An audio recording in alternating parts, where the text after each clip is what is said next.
Selamat pagi pemirsa, apa kabar Anda di pagi hari ini? Senang sekali, saya Graciela Taime dapat menjumpai Anda dalam Berita Papua. Sejumlah berita menarik dan teraktual telah berhasil dirangkum tim redaksi kami. Berikut 3 berita utama hari ini.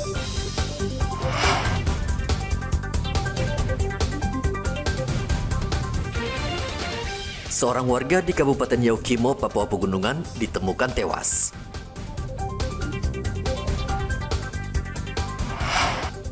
Pencuri alat pertanian di Merauke diringkus polisi.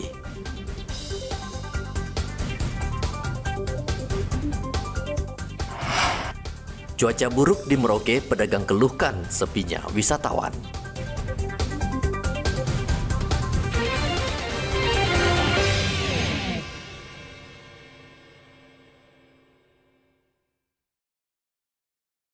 Seorang warga sipil bernama Lajahari, warga permukiman Jalur 3, Distrik Dekai, Kabupaten Yaukimo, ditemukan meninggal dunia.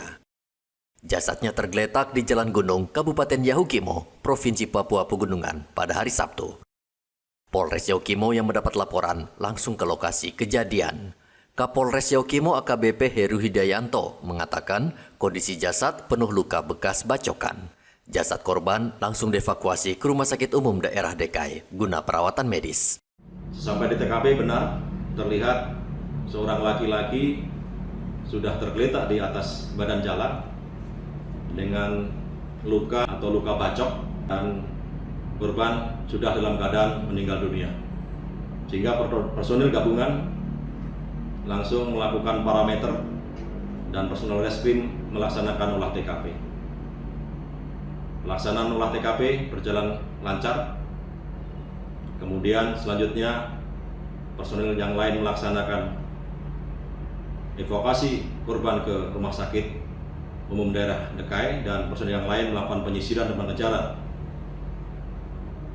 Apabila dimungkinkan, pelaku masih ada di sekitar TKP.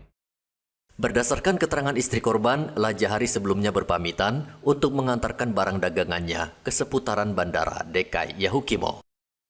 Hingga saat ini, Satuan Reskrim Polres Yaukimo masih melakukan penyelidikan terkait kejadian tersebut untuk mengetahui motif pembunuhan yang dilakukan oleh pelaku.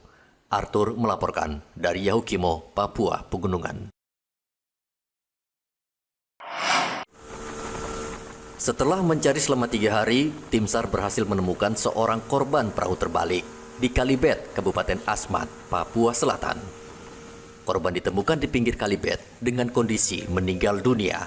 Jarak antara penemuan mayat dengan lokasi kecelakaan sekitar 3 km. Tim SAR melanjutkan pencarian menyisiri Kalibet, dan pada pukul 15.57 tim SAR gabungan menemukan korban dalam keadaan meninggal dunia. Selanjutnya tim SAR mengevakuasi korban dan langsung menyerahkan ke keluarga korban. Tim SAR gabungan kembali ke distrik Assi pada pukul 17.00. Pertimbangan cuaca, ombak tinggi, angin kencang, maka diputuskan tim SAR untuk standby di distrik Assi hingga esok hari pada pukul 06.00 akan bergeser ke Agats. Selanjutnya pencarian ke titik terbalik di Kalibet akan ditutup bila mana tim SAR gabungan sampai di distrik Agats. Mayat korban langsung dibawa ke RSUD Asmat dan diserahkan ke keluarganya untuk dimakamkan. 28 Januari lalu, korban bersama 7 rekannya menumpang perahu dari distrik Atsi ke Kampung Komoro. Namun dalam perjalanan, perahu yang ditumpangi terbalik akibat dihantam gelombang tinggi. 7 rekannya berhasil menyelamatkan diri, sementara korban tenggelam dan hilang. Dari Asmat, Papua Selatan, Igobat Momolin melaporkan. Upaya pengejaran terhadap kelompok kriminal bersenjata Askemabel di Kabupaten Yalimo, Papua Pegunungan terus dilakukan Satgas Damai Kartens.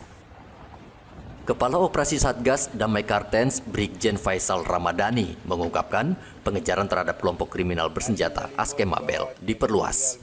Kelompok Askemabel terus bergerak menghindari pengejaran, namun diperkirakan Askemabel masih beroperasi di wilayah Yalimo. Jelas pasti dia dalam hal ini karena memang tidak ada motif yang terpolakan, artinya memang dia untuk eksistensi dan itu kita berkeyakinan untuk menunjukkan bahwa dia ada seperti itu eksistensinya. Makanya kita terus, pasukan kita tambah terus untuk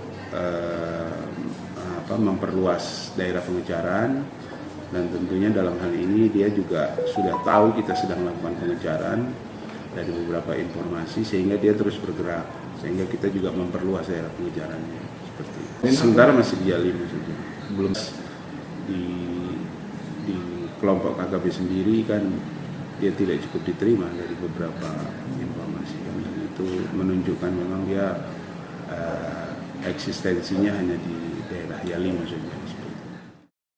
Tindakan Askemabel menurut catatan Satgas tidak memiliki motif yang jelas dan terstruktur, melainkan hanya untuk menunjukkan keberadaan mereka di wilayah Yalimo. KKB pimpinan Askemabel dalam 2 bulan terakhir sudah menewaskan 5 orang, yaitu 2 orang polisi dan 3 orang warga. Arthur melaporkan dari Yalimo, Papua Pegunungan. Polsek Tanah Miring, Merauke meringkus 2 pencuri alat pertanian di kawasan Tanah Miring, Kabupaten Merauke, Papua Selatan. Salah satu pelaku berstatus mahasiswa dan 1 pelaku lainnya masih buron. Kasih Humas Polres Merauke AKP Prisutejo mengatakan pencuri berhasil membawa kabur 2 alat pertanian jenis Alkon dan 2 traktor tangan. Seluruh peralatan dicuri dari persawahan saat pemiliknya sedang pulang beristirahat. Jadi Polsek Tanah Miring Polres Merauke telah mengungkap kasus pencurian, yaitu pencurian Alkon, alat pengisap air, dengan itu sebanyak 2 unit, kemudian dengan traktor, hand traktor sebanyak 2 unit juga. Kemudian pelaku pencurian ini ada 3 pelaku, namun yang baru bisa diamankan 2 pelaku, yaitu yang pertama berinisial NWS alias A, umurnya 22 tahun, yang bersangkutan adalah seorang pelajar atau mahasiswa. Kemudian yang satunya berinisial A, umurnya 39 tahun. Kemudian dari kedua nama tersebut, itu yang bernama A, ini rupanya mungkin pemain lama, sehingga ada kasusnya juga di unit di Satreskrim Polres Merauke, yaitu terkait dengan dugaan pencurian motor Johnson 40 PK. Oleh sebab itu saat ini lagi dilakukan pengembangan penyidikannya. Alat pertanian yang dicuri bernilai puluhan juta rupiah dan sebagian sudah dijual para pelaku ke penadah. Salah satu pelaku yang diduga merupakan otak pencurian sebelumnya juga pernah terlibat kasus pencurian mesin Johnson di kawasan Binaloka. Polisi mengimbau petani waspada dan selalu melapor jika menemukan orang yang mencurigakan. Muhammad Ridwan melaporkan dari Merauke, Papua Selatan.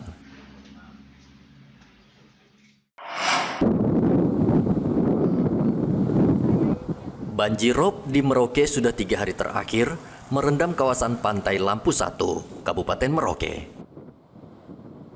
Pedagang yang berjualan hanya bisa duduk menunggu pembeli yang enggan berbelanja. Akibat banjirop, pedagang mengaku rugi karena dagangan mereka tidak laku. Selama beberapa hari terakhir, air pasang melanda perairan Merauke. Air pasang ini juga menyebabkan wisatawan tidak berani mengunjungi pantai Lampu 1. 3 hari ini kan? 3 hari ini ya. Nah kalau air seperti begini, pasang begini tidak bisa jualan ya? Ya bisa jualan tapi di atas. Oh di atas. Ya. Tapi kalau pengunjungnya ramai juga kalau situasi begini? Tidak terlalu ramai ya. Karena lihat air besar, jadi mobil-mobil semuanya balik lagi. Balik, jadi tidak ada ya kalau begini. Ini sampai berapa hari begini biasanya nih? Tidak tahu, katanya sampai minggu juga besar, katanya sampai gitu. minggu juga besar. Tambah besar ya? Iya. Bulan kilo, sama Ibu, tidak bisa jualan juga kalau begini ya? Iya. Tidak bisa ya? Air turun baru jualan. Oh gitu, jam berapa biasa kalau? Jam-jam 3 bisa. Jam-jam 3 ya, tapi pengunjungnya ramai juga? Ya, alhamdulillah. Yang penting ada ya? Oke. Ini sudah berapa hari Bu seperti ini? Sudah 5 hari. 5 hari ya? Berapa kan? 3 hari. 3 hari ya? Oke. Cuaca buruk melanda perairan Merauke sejak bulan Desember. Selain pedagang, nelayan di Merauke juga kesulitan karena tidak bisa mencari ikan. Muhammad Ridwan melaporkan dari Merauke, Papua Selatan. Balai Besar Meteorologi, Klimatologi dan Geofisika Wilayah Jayapura melalui Stasiun Klimatologi Papua memprediksi salju abadi di puncak Kartens Timika terancam punah pada tahun 2026 mendatang. Kepala Stasiun Klimatologi Papua, Sulaiman, mengatakan pemanasan global dan perubahan iklim menjadi penyebab menyusutnya salju abadi tersebut. Selain faktor pemanasan global, curah hujan yang tinggi di wilayah tersebut turut mempengaruhi percepatan pencairan salju. Ancaman punahnya salju abadi menyusul penurunan luasan dan ketebalan salju yang telah diamati selama beberapa tahun terakhir. Di 2022 menjadi 0,23 km persegi. Jadi artinya ada pengurangan sebesar 15% atau 0,7 km persegi setiap tahunnya. Dengan estimasi begitu, maka dengan tersisanya 0,23 km persegi, maka diperkirakan di tahun 2026 dan 2025 ini adalah terakhir luas dari salju abadi di Kabupaten Puncak. Akan adanya suhu yang semakin panas seiring waktu. Untuk terjadinya salju diperlukan suatu suhu yang berada di bawah 0 derajat Celcius. Berdasarkan hasil penelitian BMKG pada tahun 2010, ketebalan salju di puncak Kartens masih di kisaran 32 meter.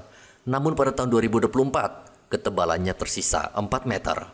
Salju di puncak Kartens Timika di ketinggian 4.884 meter di atas permukaan laut dan berpengaruh pada cuaca yang terjadi di Kabupaten Mimika. Arthur melaporkan dari Kota Jayapura, Papua. Ditres Narkoba Polda Papua mengungkap 3 kota besar di Indonesia menjadi pemasok sabu-sabu ke Papua selama 1 tahun terakhir. 3 kota ini yakni Jakarta, Surabaya, dan Madura. Direktur Reserse Narkoba Polda Papua, Kombes Alfian, mengatakan modus yang digunakan jaringan pengedar sabu-sabu di 3 kota, yakni melalui jasa pengiriman barang dan memalsukan alamat pengirim dan menyamarkan sabu-sabu di dalam paket. Menurut catatan Ditres Narkoba Polda Papua, selama 1 tahun terakhir, Polda Papua menangani 57 kasus narkoba jenis sabu-sabu dengan meringkus 94 tersangka dan menyita barang bukti sabu-sabu seberat 1.450 gram. Sementara untuk kasus ganja, Polda Papua menangani 156 kasus dan meringkus 197 tersangka, serta menyita barang bukti sekitar 85.000 gram ganja. Pengiriman melalui jasa pengiriman yaitu asalnya dari Jakarta, dikirim melalui jasa pengiriman, kemudian ada yang dari Surabaya dan Madura jasa pengiriman. Tapi 3 daerah inilah yang merupakan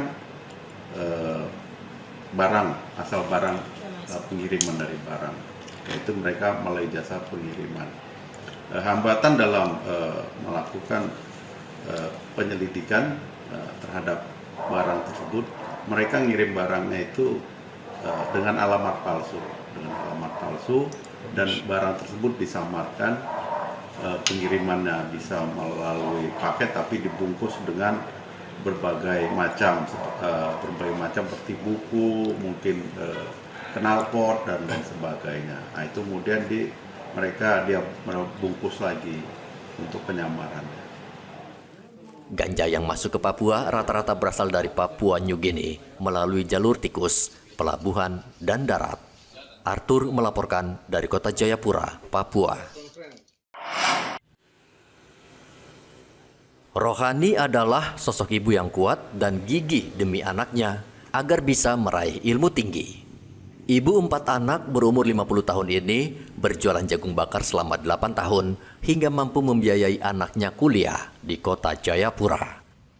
Rohani setiap hari berjualan jagung bakar di pinggiran jalan menuju Bandara Moses Kilangin, Mimika. Suaminya hanya bekerja sebagai kuli bangunan, sehingga sejak tahun 2018 untuk menambah pendapatan, Rohani rela berjualan jagung bakar. Meski tidak menentu, dari pendapatannya berjualan jagung bakar, Rohani mampu membiayai seorang anaknya yang berkuliah di kota Jayapura. Kalau ya lebih dari 100 kalau tidak itu 50. Satu hari tante bawa berapa banyak jagung?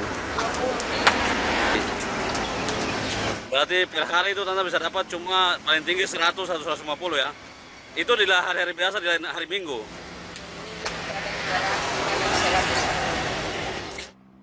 Per hari rata-rata pendapatan penjualan Rp150.000.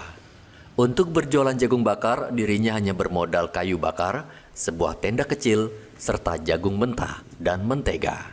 Dari Mimika, Papua Tengah, Igobat Momolin melaporkan. Pemirsa, informasi tadi sekaligus mengakhiri jumpa kita dalam Berita Papua. Saya Graciela Taime mewakili seluruh tim redaksi yang bertugas menyampaikan terima kasih. Selamat beraktivitas, sampai jumpa. Wanyambe.